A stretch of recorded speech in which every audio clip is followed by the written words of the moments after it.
ఒక దేశాన్ని సంరక్షించేది ఎవరు అంటే ఆ దేశ సైనికులు.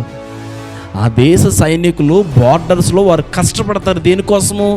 దేశాన్ని సంరక్షించుట కోసము, దేశాన్ని కాపాడుకొనుట కోసము వారు దివారాత్రులు వారు బార్డర్లో వారు కష్టపడతారు. అంత కష్టపడడానికి, అంత హార్డ్గా, అంత కఠినముగా వారు అక్కడ కష్టపడుతున్నారు కాబట్టి ఇక్కడ మనం సుఖంగా నిద్రపోతున్నాం.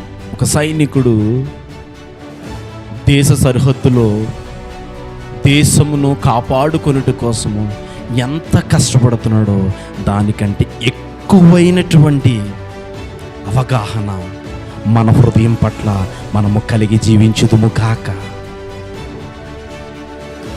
మన హృదయంలో ఏముంది? ఇప్పుడు జీవవాక్కులు, వాటిని భద్రముగా కాపాడుకొనవలసిన ఆవశ్యకత ప్రతి ఒక్కరి మీద ఉంది.